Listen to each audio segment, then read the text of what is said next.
আর বাকি তো সবই আগের চেয়ে খারাপ দেখি। পরিবর্তনের জন্য আমরা বেশি দাম দিতেছি কিনা আসলে। যে একজন সিনিয়র সাংবাদিক তিনি দেশে আসছিলেন অনেক আশা নিয়ে, তিনি বলে গেলেন যে একটাই খালি লাভ হয়েছে, সেটা হচ্ছে শেখ হাসিনা চলে গেছে, আর বাকি তো সবই আগের চেয়ে খারাপ দেখি। পরিবর্তনের জন্য আমরা বেশি দাম দিতেছি কিনা আসলে।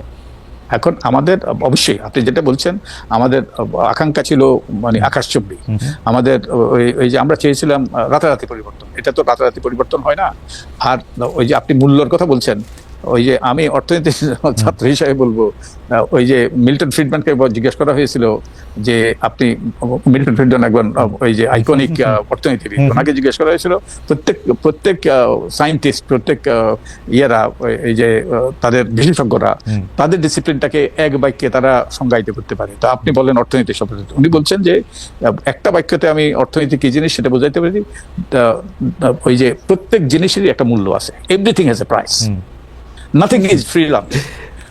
আমরা যদি একটা গণতান্ত্রিক শাসন চাই, আমরা যদি অতীতের পুনরাবৃত্তি ঠেকাইতে চাই, আমরা যদি ওই সুশাসন প্রতিষ্ঠা করতে চাই, আমরা যদি এই যে দুর্নীতি দুর্বৃত্তায়নের যে স্বর্গরাজ্যে পরিণত করা হয়েছে এটা যদি অবসান চাই, তাহলে কিন্তু আমাদেরকে একটু মূল্য দিতে হবে।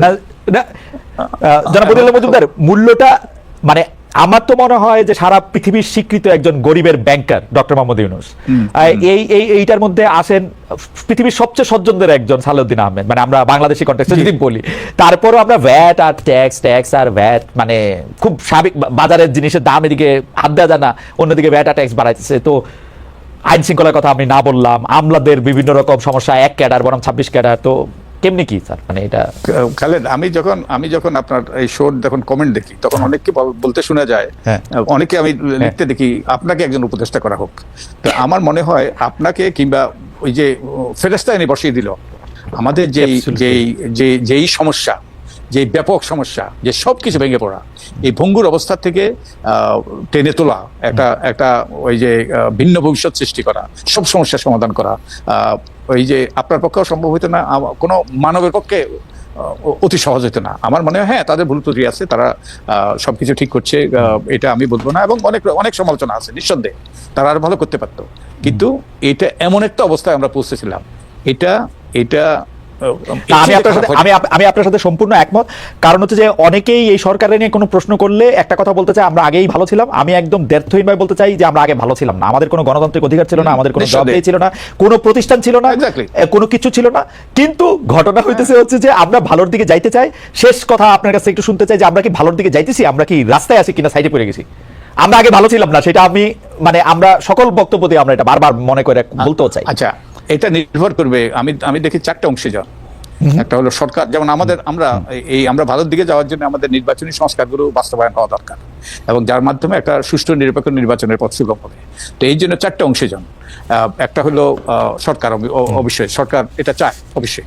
তারপরে আরেকটা অংশ হলো নির্বাচন কমিশন, আমি তো মনে করি নির্বাচন কমিশন এই পরিবর্তনগুলো চায়। আরেকটা অংশ হলো রাজনৈতিক দল, আরেকটা অংশ হলো জনগণও চায়। এখন আমি তো মনে করি এই বলটা এখন আমাদের এই অংশীজনদের কোর্টে। তারা যদি চায় তাহলে আমরা ভালোর দিকে যাব, আর তারা যদি না চায় তাহলে আমরা ভালোর দিকে যাব না। আমার মনে হয় এই 4 অংশীজনের মধ্যে অধিকাংশই কিন্তু চায় যে ভালোর দিকে যাওয়া। তো আমরা সবাই, এবং জনগণের একটা দায় আছে, জনগণকে সোচ্চার হইতে হবে। তারা যদি পরিবর্তন চায়, তারা যদি সংস্কার চায়, তারা যদি পূর্বের অবস্থায় ফিরে না যেতে চায়, তাহলে তাদেরকেও সোচ্চার ভূমিকা পালন করতে হবে। কারণ তাদেরকেও সেই কি বলে এই অতন্ত্র প্রহরী ভূমিকা পালন করতে হবে। একটা রাষ্ট্রে নাগরিকের চেয়ে গুরুত্বপূর্ণ পদ নেই। তাই নাগরিকরা যা চায়, নাগরিকরা যদি চায় তাহলেই কিন্তু ভালোর দিকে যাবে। আমার মনে হয় আমরা ভালোর দিকে চাই, আমরা আমাদের করণীয় করি, তাহলে আমরা ভালোর দিকে যাব। এবং নাগরিকরা যদি চায় তাহলে ভালোই হবে, কারণ আমাদের চাওয়ার সমষ্টি আসলে আমরা